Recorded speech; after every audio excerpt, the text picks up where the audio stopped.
heard the phrase, there's a woman who wrote a book called The Renaissance Soul.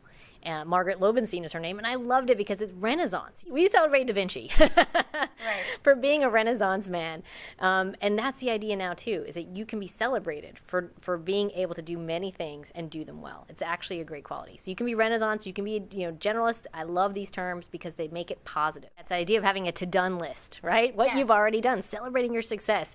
I actually had to learn that the hard way. I'll be honest, Patty. I mean, I think my husband's been a great business coach for me because even building my practice, another tip for entrepreneurs is I kept my day job while I built my coaching practice. For about 4 years, I did both because then I had money to invest in my coaching practice and I could take on the right kind of clients for me and not feel pressured to take just anybody. But even I had those moments where I didn't feel like I was far enough. I didn't feel like I was doing enough. And it was my now husband who said, Maggie, let's go get a bottle of champagne and celebrate. Look at what you've accomplished. Look at what you have done. And now I get to... A very wise man. I like him already. He married me. But it's really, at the end of the day, I think a reminder. It's very difficult. Well, entrepreneurs are usually driven people. We're usually focused on the next thing because that's what's made us successful. But any strength, when overused, can become a weakness. So I think it's important to recognize that that strength that gets you ahead can also be the one that becomes your weakness if you don't give yourself some acknowledgement. In Eastern style, they say you can't squeeze water hard enough to hold on to it. It never works. You have to cup your hands to hold the water. And it's the same thing with your business success. If you hold on too tightly, you'll actually end up alienating the people around you. And it's interesting because even though, like I said, I'm more of a sole proprietorship and entrepreneur in and of myself, I still need to motivate the virtual professionals that work for me and appreciate them.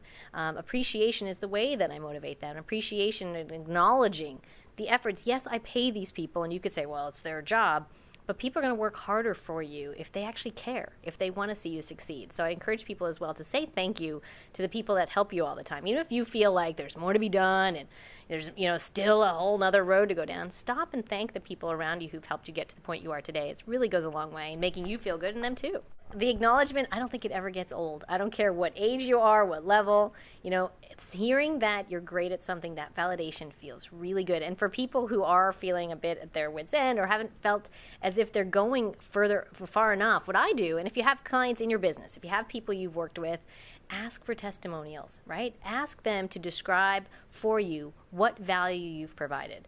Twofold benefits come out of that. You not only get a great testimonial for your website or whatever media you want to put out, but it also articulates what you're doing. I find for entrepreneurs that I work with, that's one of the hardest things. They say, Maggie, I know I help people, I just don't know how. And I say, well, let's talk to the people you're helping. Let's have them articulate it. It's one of the things that I've used as a career coach to help me even come up with my service lines. I articulate what I do in the way my clients say they need it, so that we are in common understanding. I don't force on them. That's knowing your market, which is number one. Knowing what the expectations are of your clients, and how easy is that to do by just asking them, what do you want? What do you want? What do I do for you? What value did I provide? I'll tell you though, Patty, for some folks, it's a challenge because we feel when we're the entrepreneur, when we're the business owner, especially for folks who've stepped out of corporate, right, where they've been kind of in a receiver role or follower role, now they feel like they have to have all the answers. And again, I think for entrepreneurs, watching this is to recognize you don't have to have all the answers. You just have to have the right answers for your right clients. And this brings me to abundance, right? Abundance mentality. I work with people who most times are starting some kind of service-based business. And they say, Maggie, I'm afraid that people say to find my ideal client, but I want to work with everybody. I need to get as many clients as I can. And I'm like, no, you're not here to serve every client. You're here to serve the right clients for you. There's enough of the right clients for you to be busy for your entire career. You've got to know that. You've got to trust that. And then, therefore, when you get a client who's not a right fit, you've got to have the courage and the faith to really refer that to one of your friends, one of your colleagues.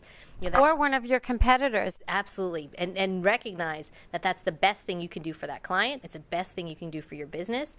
And it's practicing abundance mindset, which will only bring more of the right people to you. I'll tell you, I've seen enough businesses where they felt like they had to take anybody end up in such dire straits because all they ended up with were clients who didn't appreciate them. So it takes courage when you're first starting out to really... When you'll know when you either talk to or meet with that client whether or not you can be of service. And if your gut tells you or if your mind tells you this isn't quite the right client for me, even if you don't have another client lined up right then, have the courage to let that client go and recommend them to someone who can help, because they will still love you for that. They will still appreciate you for that. You'll have more money in the bank because you'll have clients who actually appreciate you and want to pay you. Which is always a good thing.